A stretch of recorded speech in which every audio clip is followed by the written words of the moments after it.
Hi, this is Alex from Groovy Entertainment. Today we got another book on record to play. Today's book is Mr. Magoo: A Christmas Carol from 1979. So let's see what this. So let's get ready.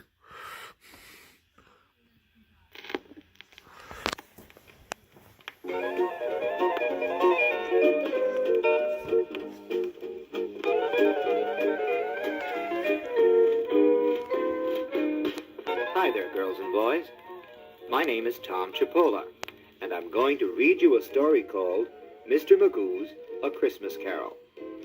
Now, open your book. The words say, Mr. Magoo's A Christmas Carol. Original story by Charles Dickens, adapted by Horace J. Elias. When you hear this sound, you turn the page. Ready? Page. Ready? Turn the page. Let's begin to read the story together. Here we go.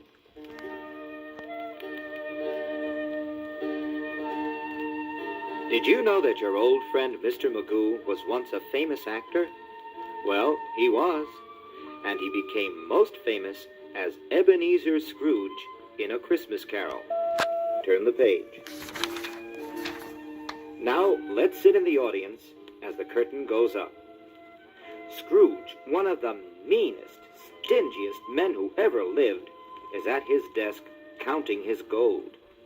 His poor clerk, Bob Cratchit, is shivering with cold as he tries to work.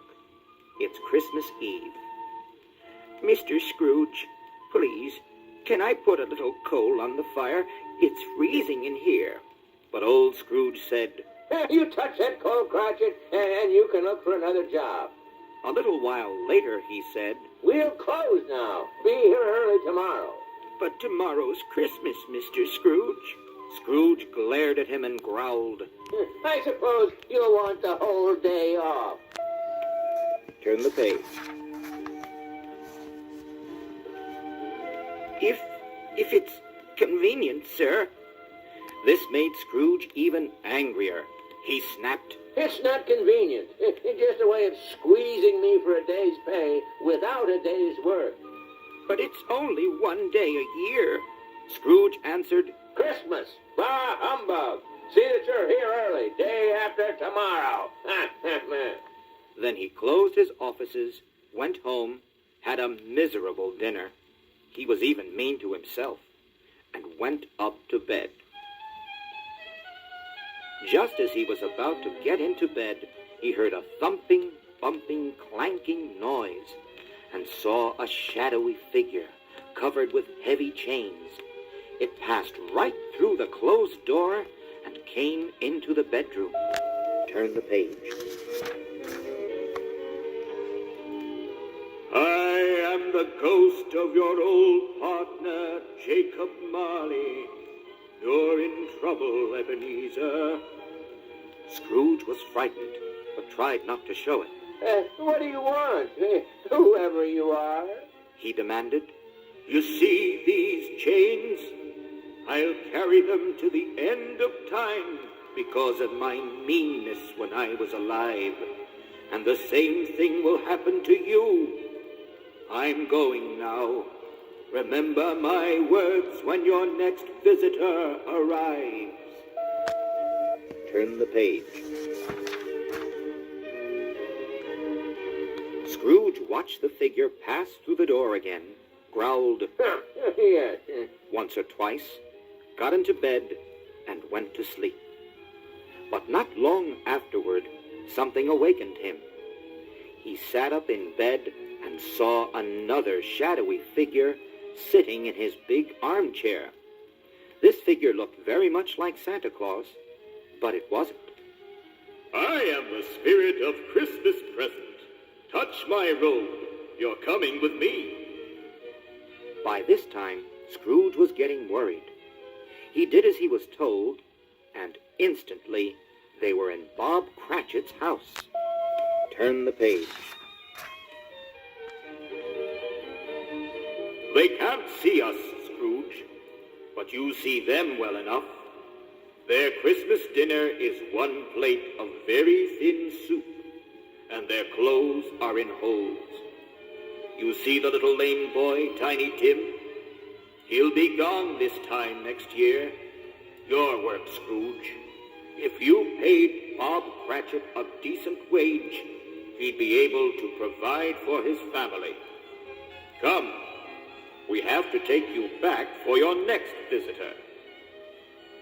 Scrooge found himself in bed once more, but leaning against the window was what seemed to be a teenaged boy, with a small flame burning steadily over his head, and a pleasant smile on his face. Turn the page. Now let's turn the record over, and we will continue.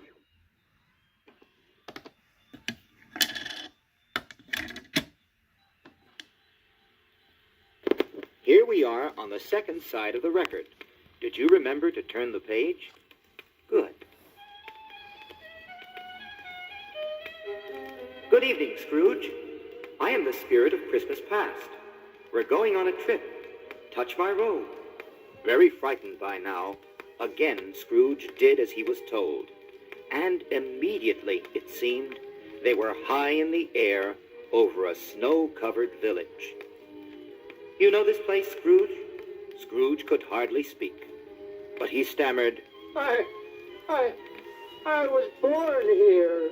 We're going to visit someone. Turn the page. No sooner had the spirit spoken than they were in the living room of a large house. Seated upon the sofa was a beautiful young woman with a much younger Scrooge seated beside her.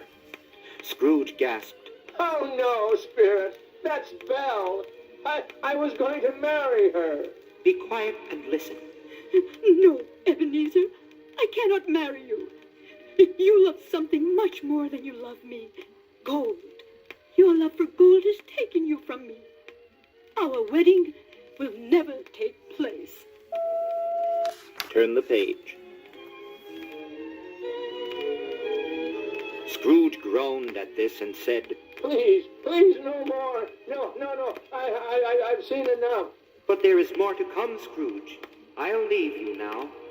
And the whole scene faded away, leaving Scrooge standing in a sort of mist, which swirled around until Scrooge saw another figure which really upset him. This figure looked like a long, hooded robe, but when Scrooge peered under the hood, he could see no face. Scrooge asked in a quavering voice, I've seen Christmas present and past, and you then, the spirit of Christmas to come?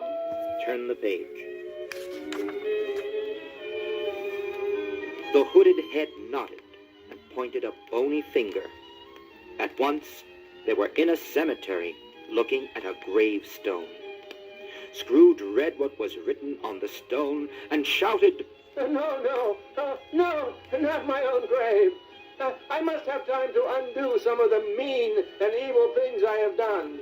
Then, as heavy clouds rolled overhead and thunder rumbled and lightning flashed, the hooded figure disappeared, and Scrooge awakened in his own bed.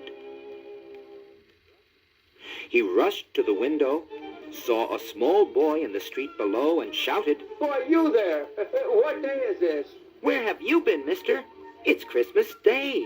Scrooge gasped with relief. There's time. He cried. Oh, he did the whole thing in one night. Boy, go to the butcher shop and bring me that big turkey in the window. Oh, here's the money. Then Scrooge dressed in his best clothes and had the boy deliver the turkey to Bob Cratchit's house. Turn the page. A little later, he went to Cratchit's house himself and peered in the window. Mr. Cratchit was just placing the enormous, steaming turkey on the table. Without knocking, Scrooge flung open the door and shouted, So, Bob Cratchit, loafing instead of working, and a turkey you can't afford.